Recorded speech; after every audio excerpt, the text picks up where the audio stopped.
It's a real honor for me to have a chance to sit down and talk to Reverend Sharpton because I love to interview this man. He is so, besides being brilliant and all those other wonderful things you could say, he tells you what's on his mind. And as a journalist, that is such a relief and a really great thing to get out of an interview. And we're expecting the exact same thing this morning. We're going to talk for a little bit, and then we'll open it up for questions from the audience as well. But why don't we start with how you first became interested in this intersection of civil rights and health care and criminal justice? Well, I think that, and good morning, and I want to congratulate those that do this work every day, and certainly I always love talking to you, Soledad, who I think is one of the best journalists in the country. I think that I first became interested out of my own life experiences. I grew up in Brooklyn, New York, and most of the community that I grew up in had health needs. And the worst part about it is we did not know we had them. In terms, when you grow up in a community where it is the norm that you wait 12 hours in an emergency room or you call for an ambulance that doesn't come, you have to get older to understand that's not the way most people function in the country. So to live in communities that health care is not immediate, where most of the community is uninsured, and where bad health is accepted rather than something that you're alarmed about, is a civil rights issue. Because how we give health care, how we respond to health care, how we deal with our health, from eating habits all the way to taking care of our health, is basically something that the public sector can decide to deal or not deal, and that becomes a civil rights issue. It's compounded by high incarceration rates in our community, where a lot of our people go to jail, rightly or wrongly, and come home with health defects that's passed on to children or passed on in their community. And it creates a whole storm, if you would, that overwhelms the community. So when I was growing up in Brooklyn, it was normal at Brookdale Hospital for people to sit there and die in the emergency room. It was normal for people that I went to school with to go to jail. I remember in our 20th high school reunion, we talked more about who was in what jail than who went to what profession. And people in my sister went to jail. So, I mean, when I was out young, I became youth director of Operation Breadbasket when I was 13 under Reverend William Jones in New York and Jesse Jackson nationally. My sister was in jail then, so I wasn't marching for somebody else when I started raising things about the criminal justice system. I lived that. I grew up with my mother getting on the bus, going to see my sister in jail. So I understood firsthand what a lot of us had to study about. And I think I was the first generation that didn't come out of the Southern black civil rights movement. I never rode the back of a bus. I don't know anything about colored water fountain. I grew up in a northern urban situation where health care and high incarceration rates were our Jim Crow. And I think that a lot of America did not understand that, because the northern urban, which has now become the national urban problem, because Atlanta and Nashville and so forth and on have the same problems, they had the institutional bigotry that was far more devastating than just dealing with a guy with a bib chewing tobacco calling you a name. You're dealing with a population that is often completely unsympathetic. How do you motivate people to care? I mean, the number of people who will, when I talk about, even when I pitch stories about doing a story on a prisoner, they roll their eyes and say, please, why would we want to do that? Why want to tell that? How do you move that needle outside of people who can say, well, my brother, my sister, I know somebody, to a greater population? Don't you have to do that to really make change? I think you do. I think that, first of all, you have to dramatize the issue and to get people's attention. The first thing is, before you can get people's sympathy, you have to get the attention. People don't understand that there is a problem. When the 50% of all inmates are black males, and we're less than 10% of the population, black males, collectively black folk, 13%. There's something wrong with that. If we were to look at a developing country and 50% of the male population of their incarceration was of that race, we say something was wrong with the system. We have that here in this country. We act like there's something wrong with the men. So I think you've got to dramatize it. You know, I've always said, Soledad, that marching and protesting are not to solve problems, it's to expose a problem. If somebody doesn't make it dramatic, nobody pays attention. Martin Luther King never passed legislation. He went to Birmingham and dramatized it. Somebody else legislated it. And I don't think we've dramatized enough what this does. Because out of that data, that impacts just about every black family in the country. It also puts a tremendous burden financially on the taxpayer. So what I've been able to do is say to a lot of whites and others that are totally non-sympathetic is, well, if you don't really care about them, then why are you paying for them? And why don't you use your money to educate them rather than incarcerate them? Because you're paying for this. Whether you like it or not, this is your tab. You don't like the meal, but you're paying for the tab. And I think that you've got to make them, one, understand it, and second, understand there's a better investment in our investing in education and health care than paying for these incarceration institutions. You know, when I was growing up, they used to call them correctional facilities. Now they call them detention centers. And that's very appropriate because we've gone from trying to correct behavior and correct society to just locking people up where it's a business.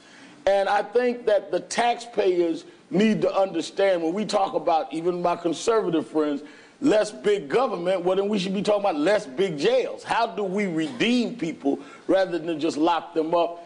And it becomes a place where they not only become incarcerated long-term, but they become unhealthy and they continue to be a cost item to you. So if you don't have the humanity to care about justice, or even the humanity to care about people that have made mistakes or have been convicted if they didn't in life, you should at least care about your tax dollars and your pocketbook is sponsoring this endless cycle that we are not trying to get out of. Let's say people care. How do you flip that equation? I mean, many people will say, we only spend X number of dollars on educating a young black man, and yet we're spending some gigantic multiple of that to incarcerate same said young black man. So what's the step in flipping that for people who say, yeah, I buy into it, what do you do?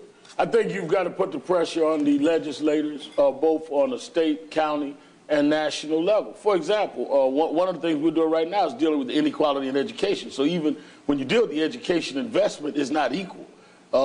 As she said in the introduction, 55 years after Brown versus Board of Education, we still don't have equal funding. So one, we need to equalize education in this country.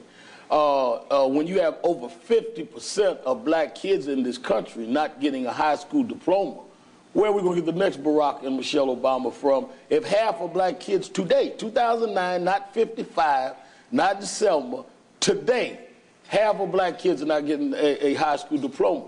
Why? We're not investing in early education. We're not investing in development. We are just building jails, throwing money out, money going unequal, education process not working, catch them wrong, lock them up, throw away the key. The legislators should, one, develop ways to make sure that we heal this high dropout rate, that we develop skills with young people very early, develop an education culture. Some of this we got to put on our own internal community culture. Some of us have not talked enough about the value of education and the value of avoiding an unhealthy life. So I think that it's not just government. I think that blacks in the black community have got to be just as open to talk about how we've been derelict in trying to relate and build this kind of spirit of excellence in our own community. When I was growing up, it was expected that we were going to be something. Now these kids are growing up thinking that the definition of blackness is to be inarticulate, to be a thug, and to be nothing. My daughters Both of them tell me how when they were going to college, people say if you speak too eloquently, if you behave well, if you read, you're acting white. And we don't challenge that, because the flip side of that is to be ignorant and thuggish is to be black. Well, that's not blackness. And when did that happen? From slavery till about 10 years ago, every generation strove for excellence. You know, we couldn't go to white schools. Mary McLeod Bethune and others were building schools. All of a sudden, we get to the 21st century and we decide we're going to be ignorant now. And we don't need no education now. And we celebrate our incarceration, that your manhood is defined by how much time you did. I think we need to really address those internal demons while we address those external forces. Healthcare is connected to your job. And so, to a large degree, therein lies the conundrum in a community that has issues in employment and people coming out of prison where, you know, problem number one of the list of problems is employment. How do you flip that? How do you start tackling that problem? Of employment? Of the health care being linked to employment, meaning not only are you sort of stuck on the employment front, you're also thereby stuck on the health insurance front. Well, I think that first of all, you got to look at the healthcare industry and how we bring it to the ground. We just elected President Barack Obama, a monumental historic event around what? Change. Well, part of our discussion with the president is how we bring the change to the ground. You know, National Action Network, our group just started the health initiative. Tony Wayford here heads it out of our Los Angeles office, working with people like Deborah Fraser House and Oriole. How do we get it to the ground? Otherwise, it's not change. It's just symbolic. So what do we mean by that? How does CDC and others increase not only their budget, but make sure it gets to those agencies that are on the ground every day, rather than saying we give this much, it impacts the minority community, but we're giving it to some ivory tower people who don't have any relationship, understanding, and organizing skills in the community themselves. So the change must also be the institutional change of who handles health care, who handles dealing with those that need the health care attention, who handles how to make those connections on the ground. Otherwise, we haven't changed anything but the color of who's missing the point. So you'd argue for a localized strategy as opposed to a national strategy, or is it? It must come national down to the local communities with local people that understand how to make a difference and gauge it how we gauge business. What are we doing in the bailout? Let's have a health bailout. What are we doing in the bailout? How much money are we putting in? Who's in charge? Is it working? No, he goes. Who's in charge? Is it working? No, he goes. Well, health care. Who's in charge? It's the budget. Is the data changing? No, then they should go. I mean, do it the same way. But if the statistics remain the same, that heart disease is still up there, diabetes is still up there, HIV/AIDS, every new case, 50% of them black, and the dial never changes, then why are we keeping the same people in place that are failing?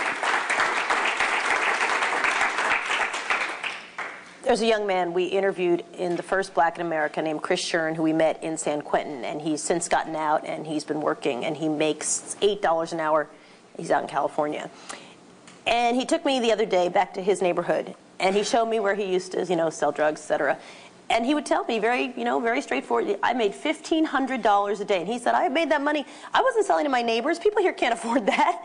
He said, people would come on their way to work, drive through my neighborhood, buy drugs, then go on. Obviously, that's, And I thought, how does a guy who's making $8 an hour, has a baby on the way, realistically continue to fight the fight of trying to keep his head above water and stay on the straight and narrow, when, I think anybody in this economy, or even not in this economy, would say, wow, $1,500 a day, we could all use that. I mean, how do you fix that disparity where you can actually provide people with real economic opportunity to confront what they're leaving behind? Well, several things. One, we've got to be able to provide them with meaningful jobs and or meaningful training. Example, economic stimulus, rebuilding the infrastructure. There's a lot of work in that if those jobs are given in our community. The problem is that a lot of the infrastructure redevelopment that this country is going to go through under economic stimulus are going to go into some unions that don't hire blacks. So we need to break that up. There's a whole lot of work I mean, I've been riding across the same broken highways for the last 30 years. So the infrastructure needs development, but why do we see, 60-year-old guys with their gut over their belly doing the jobs rather than young men like him who could make a real livable wage and could have training programs? I remember growing up, they had manpower training development, model cities, neighborhood youth corps. Now you have nothing. You have the jail or hope, which is why some of them do what he's doing. The other thing is, again, on the inside, we've got to be able to say to him, you just had a baby, you could make $8 an hour and try to help change to get a solid job, or you can do $1,500 a day, but the likelihood is that that baby you see, you will not be around to see that baby grow up because you'll be in a jail. And the people you're selling to, percentage-wise, they're not going to jail for buying, you're going to jail for selling. So you can make $1,500 a day for about 2 years if you're lucky, or you can make a living and be here to see that child grow up and have a grandchild. You got to make a choice. Do you want a short-term bump up and spend the rest of your life in jail where that $1,500 a day is over, or do you want to do the right thing? That challenge has got to come from us, and we have to define that inside the community to make him understand their real choices.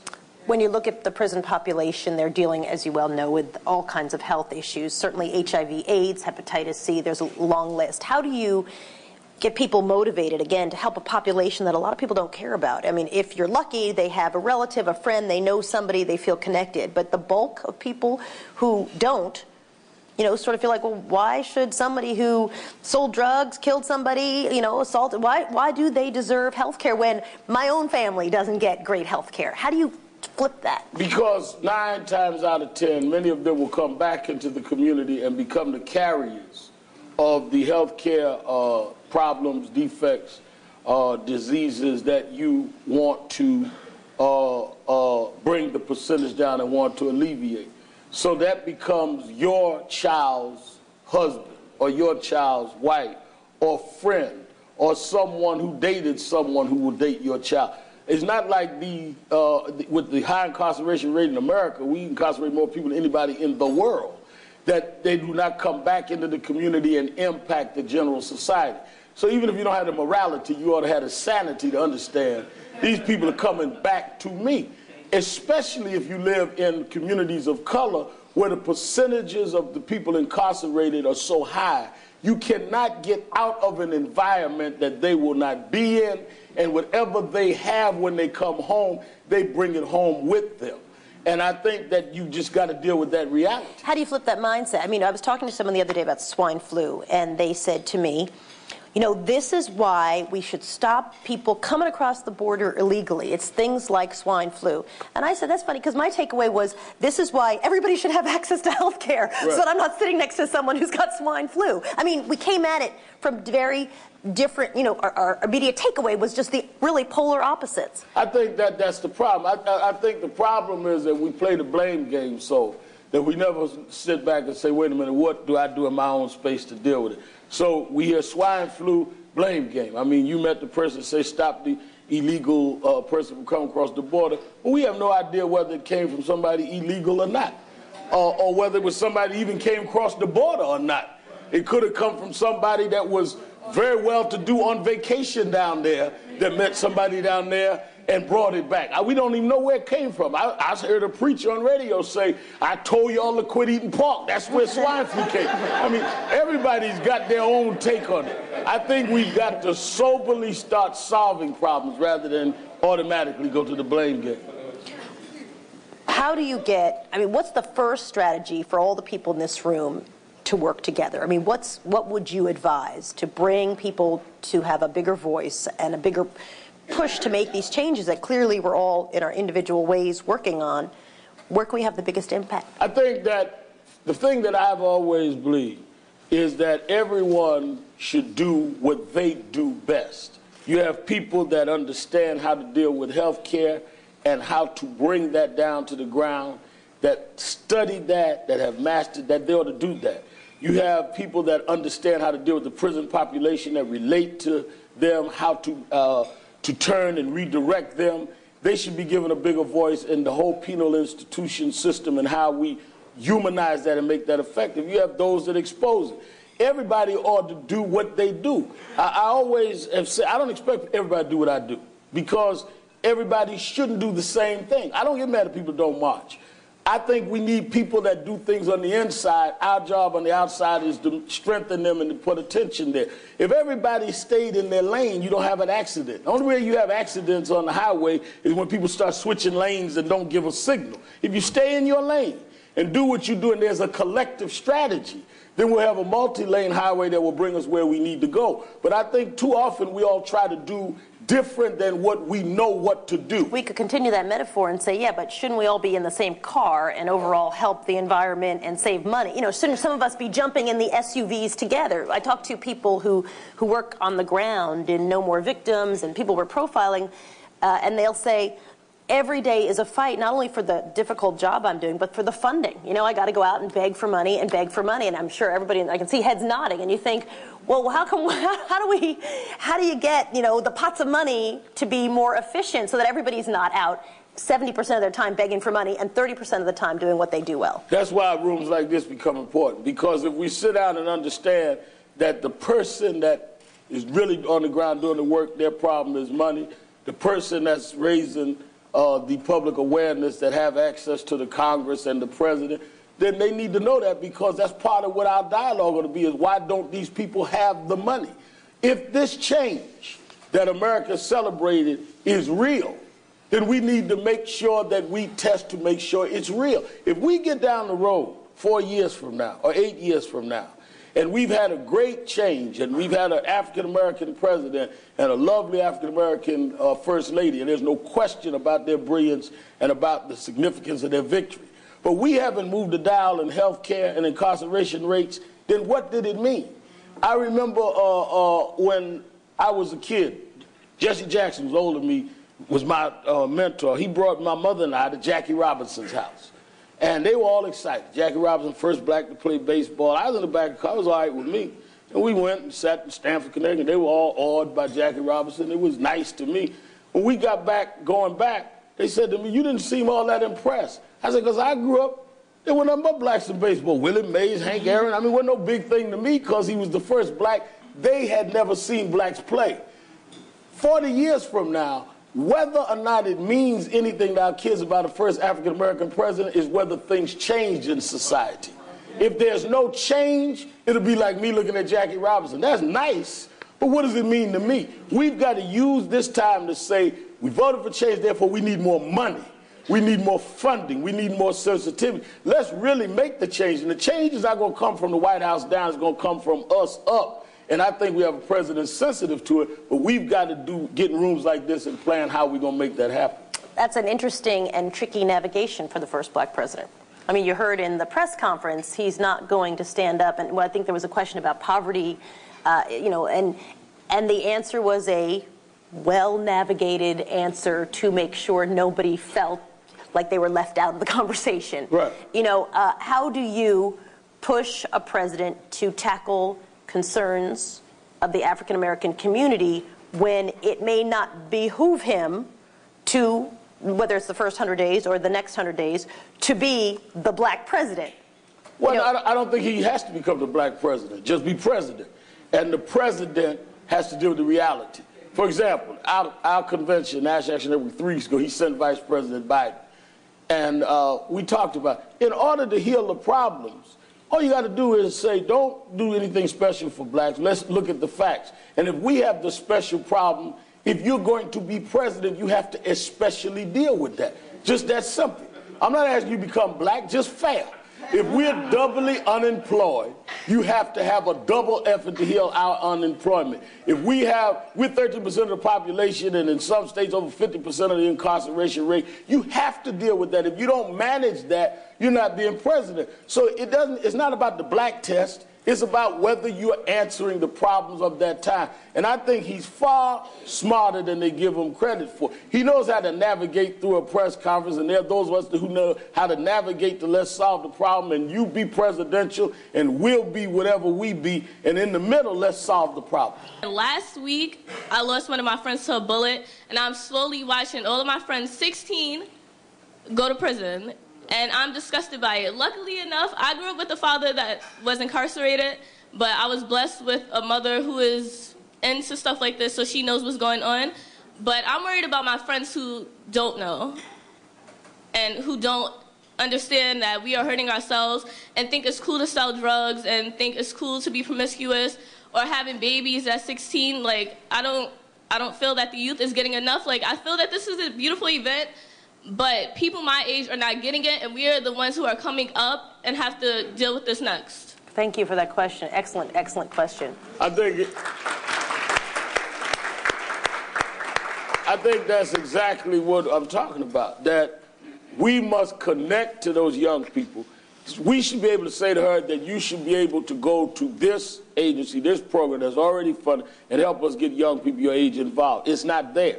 And we need to make those things available and to make sure that it's there, because a lot of the young people, I travel around the country all the time, we have chapters everywhere, are saying the same thing, but where do they connect? Where do they get the answers? How do they get to their peers? And we have not provided that. And I think that we have to do that if we're serious about this change. I went to an all-girls school in the Bronx, Young Women's Leadership School. We'll be the first graduated all-girls public school in the Bronx. Now, we still to this day do not have a building. We are sharing a building with a middle school. And it is just like when we started out as a high school, we were in trailers, freezing every day, in science class doing labs in the bathroom. Like, it was just ridiculous. And I guess I'm pretty upset because I moved to Perry, Georgia, which is, I guess, you would say predominantly white, sort of wealthy. And they have smart boards, all this technology, stuff that I've never seen before. I'm taking tests on like little remote controls, like just a whole bunch of stuff that I've never seen before. And I'm like absolutely disgusted by the change in difference of students who don't appreciate, like Perry High School is full of students who don't care about what they're receiving. And me and my friends who care, want to go to college, are actually trying to make a change in our community, have the experience not having computers, going to school in trailers, freezing every day, watching our friends like get beat up after school because we have on little skirts, and it's ridiculous. And yeah. So I guess a question on that to me would be, for people who do feel like they're motivated, you know, what does she do with what's clearly thoughtful, intelligent, somewhat pissed off energy to make a difference, other than, you know, in another year just be an angry child? I think, again, we've got to answer that institutionally. Well, one of the things she's raising, which is what I was saying to you we're dealing with now, is this education disparity. 55 years after Brown versus Board of Education, and no one wants to deal with it, we still have unequal funding in our community. We get the inept principals and the most inexperienced teachers. And what she's talking about, you can go in one side of town and there are no computers in the schools, no resources. Another side of town, they have everything, and it's the same school system. No one wants to deal with it. So one of the reasons, and she mentioned she listens to our show, one of the reasons we're doing this big march on the Brown versus Board of Education Day is to bring attention to that, so that people like her have a way to vent that they're not treating us equally, and we cannot act like that's true. That's one. We've got to raise the problem of inequity in education in this country. The McKinsey Group, big, high, ivory tower, white, respected organization, came out with a study just last week on black kids are 3 to 4 grades behind white kids 55 years after Brown. It's not a national crisis. Some of us in civil rights have to make it a national crisis. And once you make a crisis, then somebody will solve it. Because she should be able to plug into something that's existing that wants to help change that. It's not there. I will tell you, though, as a journalist, when you do stories on that, you get a lot of pushback. Why are you showing black students who don't have? Why are you not doing black millionaires? Why are you not showing Dick Parsons?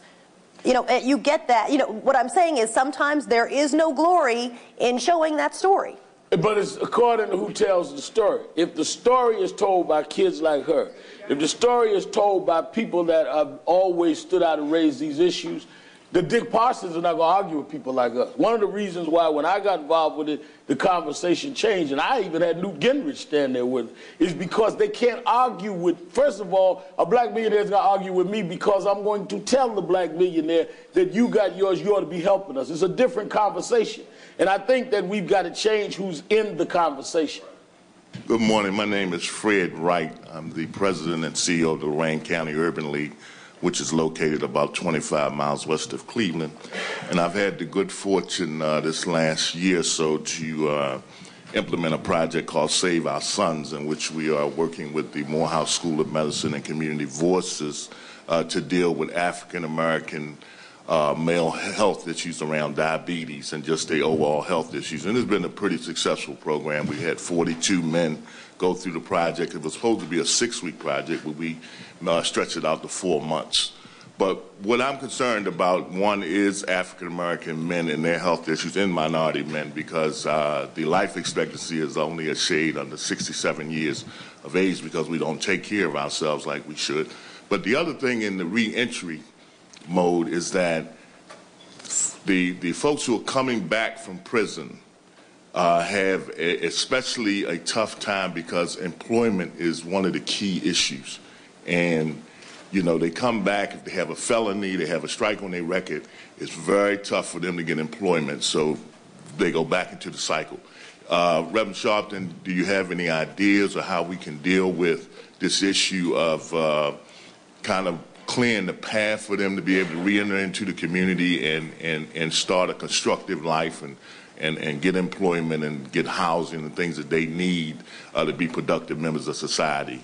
It is a real big time issue because we start recidivism rate continues to go up if we don't deal with this issue with them coming back in. Yes. First of all, several years ago, Dr. Charles Ogletree at Harvard and former Mayor Ed Koch and I started a thing called Second Chance Program. Now, Danny Davis has a second chance legislation in the Congress that I think we have to rally around. There's been too little attention put on it, where it actually gives young men and women the opportunity to expunge their records so that they can re-enter legally, and people can be penalized for not allowing them to re-enter if they've shown that they have passed whatever level is required, that they've redeemed themselves and they've become new citizens. It has to be legislative. And I think Danny Davis's bill is the beginning of that. Because until we legislate it, we're going to run into the bias that you refer to. People saying, they ain't going to work for me. I don't want them in my neighborhood. You've got to be able to structure in society where there's a place of reentry if they can prove that they, in fact, have been drug-free, haven't gotten in trouble over whatever period of time, and you can't discriminate against them. Other than that, we're selling them a dream that we know is not going to work. My name is Vicki Lucas, and I'm from Miami, Florida. And I'm leading the reentry efforts in the state of Florida, but have recognized in the last several years that we really need a national agenda around prisoner reentry. And it doesn't just impact people of color. If 1 in 31 people now in America are impacted by the system, it must mean that we're starting to trickle into all families. My question to you is, as a longtime community organizer and an advocate for the people, I'm curious what strategy you would give us in this room who are struggling with how to collectively make this a national agenda, not one that is in certain pockets, but more national. What strategies would you give us in particular with the new administration who has been somewhat silent on prisoner reentry up to now? And I know we're only on the first 100 days, but in the next 100, I believe this is a serious issue, and I work with it every day, as do all the people in this room. How do we get President Obama and his administration and his cabinet to understand that this is critical not only to prisoner reentry, but to the country's public health? Same way we got any social movement in this country, we have to force the issue. And it's not a pretty thing. It in fact sometimes get ugly. And those that lead it, they come after hard. But that's the only way you get it done. How are we in this ballroom? Because people fought that you could go, regardless of your race, to ballrooms in the Deep South. So, you know, it's the old famous story of Franklin Roosevelt had a meeting with A. Philip Randolph. A. Philip Randolph told him that it's unfair that blacks are discriminated against in the armed services. We fight our lives on the line. Some of us die, yet we go sleep in segregated barracks. It's immoral. It's unethical. Roosevelt sat there, listened to him, and said, you're right. Now go out there and make me do it. President Obama is sensitive, but if we do not raise the issues to one where the public becomes alarmed, that does not create the political climate for him to fight our issues. We must raise our issues and have the public become alarmed. So as you just said, 1 in 31 Americans are impacted by this. We've got to make Americans understand that and bring that to Washington. I know he's sensitive enough to deal with it, but he can't lead the fight to himself. We've got to bring the fight there. Just if the conservatives can have a tea party, why aren't we doing something to raise the level of the high incarceration rates and all? Now, a lot of it is because a lot of us are scared, because when you do that, then you're going to be called controversial, and then you're going to have all of that. But if you don't do that, this is going to continue to cycle down. And some of us have to have enough courage to convene nationally and say, we've got to make this an issue. It is not in the American mind. And unless you get someone that is a courageous enough journalist like Soledad to even raise it, and then she even gets beat up, because then she gets 70,000 emails to her boss saying, why is she, embracing these criminals and thugs? So you can't just leave people out there themselves. We got to build a movement from the ground up, or we've got to get people that are more courageous than us to step up. We ought not be leading these things if we're not going to pay the price for them. I think for people here who work in the trenches, how do you not give up? Because I know we all get to that day of like, that's it. At 5 o'clock, I am done. I am done with this job. How do you not give up and feel inspired to the next day, go out and play the football game where you're going to get tackled hard again, and you're also not going to win that day. Tomorrow is not the day you're going to win. I think that it's not an easy answer to that. The only way I can answer that is at some point in your life, you've got to decide what your life purpose is. What you feel you were born to do. And if you feel your life purpose is the work you're doing, nobody has to tell you to get out of bed in the morning. You'll get up before the alarm clock, because that's what you feel you were born to do. If it's not what you're about, then you're going to be looking at that clock at 5. But history is driven by those who make their life purpose to do the work they do, and they do it because they can't help it. If I were to sit here and tell you there wasn't a million times that I didn't think about I could have done something else and was something unfairly said, I would tell you, I'd be telling you a lie. I've always rethought it, but I also had to come to the conclusion that I can't help it. This is what I really feel I was born to do. And if you do that, you'll at least feel fulfilled. Even if you don't win every day, you know that you fought every day, and that's what you were born to do. I am a convicted felon. I'm also a single mother of 5. When I was released from prison, I tried to apply for Section 8. I couldn't get it because I was a convicted felon. I applied for housing assistance. I couldn't get it because I was a convicted felon. I couldn't get a job. I went through the Top Step program. I got federally bonded and everything I possibly could. So then I resorted to say, okay, you know what? I'll try exotic dancing. Well, I went. They told me I had needed a permit for that. I went and applied for that permit, and I was also denied because I was a convicted felon. On top of that, the father of my children has life without parole. I don't get support for any of my children. When men are sent to prison, the support for the kids stops. So how can we implement programs for not only the men, but for single mothers that are convicted felons? How can we make it? I've also wanted to mention that I've written a book while I was in prison, and it's filled with stories from different women of different walks of life, different races, religions, and crimes, and they all vividly discuss their childhood and what they think put them on a path to prison. And you'll find that over 90% of the women that are incarcerated suffer from some form of abuse in their childhood. Well, Thank you for that, and I want a copy of your book, and then I'll let you answer this final question. I think that what she said really it capitalizes what we're talking about. That's the problem. We need a legislative answer to these times, and we need to be on a local level to handle these times because it permeates our entire community.